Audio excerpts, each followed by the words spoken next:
I'm Harael Salkow, and I'm from Candi Records. Harael, what is Candi Records? So we started as a vinyl importer, importing records for DJs. House music was our passion. We did other genres, trance, drum and bass, but really it was all about the house music. And we grew into a record label from there, and today what we do is a record label, management business, we do events, we take our digital media business seriously and our fan base, and we do education in a partnership with Boston. And who are the big stars on the label? So on an artist level, Mikasa, Musearts, Velso. On a DJ producer level, Euphonic, Lula Cafe, Cuba, the long lists in our family. And how many physical records are those artists selling, both at the bottom end and at the top end? So the bottom end, we don't like to release things that don't have a targeted sales of at least 3,000 CDs. And at the top end today, if you sell 70, 80,000, you've done amazing. And what sort of artist is doing 80,000? For us, yeah, the biggest sellers for us is Mikasa, because they just cross over to all markets and they don't just sit in a house box. Yeah. And how big is the house scene here in South Africa? I'm not to quantify it, but research that I once saw in a proposal that a business of ours created was that data from Google, or an office or an affiliate of Google, said that their data said that house music was searched 70 times more in South Africa than the world average. So it's quite a mainstream music here. Yeah, daytime radio, it gets a lot of love. And is it a live scene or is it mainly a listening activity? Well, it's live in the form that it's mainly DJ driven as opposed to live artists performing. And listening, I'm sure the consumption's a lot bigger than what's happening live. So how's it working on the digital side? Who are you going out with digitally? So we like to work with everybody. iTunes, the networks, the streaming services, there's some ad-funded services. So the streaming services are Spotify, Deezer, Simfy, there's a bunch of them. Yeah.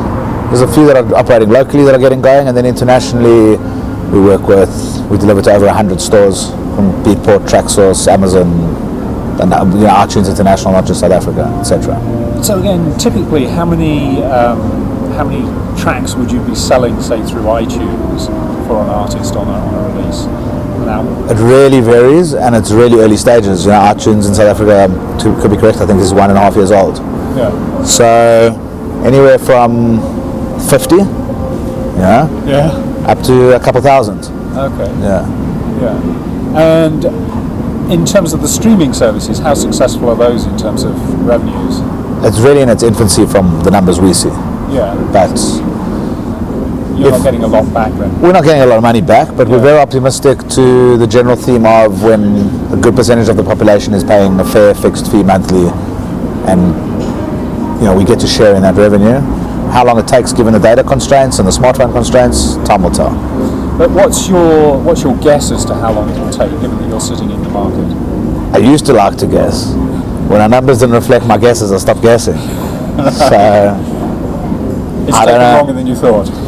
I never thought we'd be there yet, but I thought we'd have made more progress with cheaper data. Yeah. And whether it was from a telco level or government initiatives, whatever it may be. I mean, there's a lot of good initiatives I read about from the big 5 telcos and the big 5 tech companies and what they want to do. I don't know. I hope it comes quicker for more reasons than just our business. Yeah. And you were saying earlier that you want to go from physical sales to digital sales. That's obviously affected by that piece of the conversation we just had. Yes.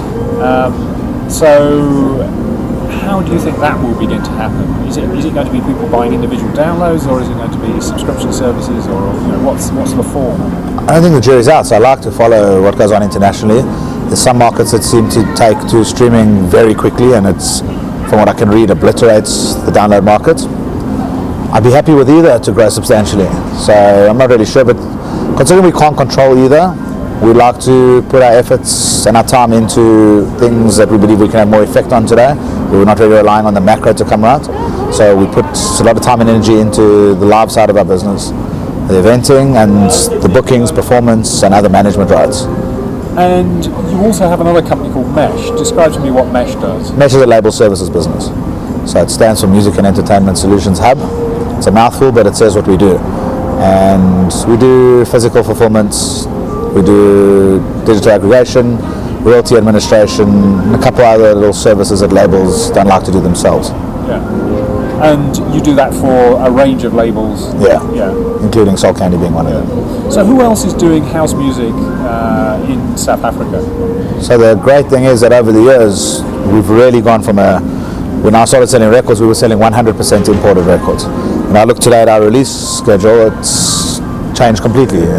Digital is the baby sister now, and local is the focus of the release schedule. Whether it's albums or compilations, mainly local. So the level of local production really has come a long way in the 10, 12 years I've been in this business. So we've got local players now like Black Coffee, DJ Tira, that run their own labels with their own artists. Sometimes they do production for them, sometimes they use outside production. And then obviously you've got the majors who are playing, and you've got other indies. I think it's a very healthy market with good competition, yeah.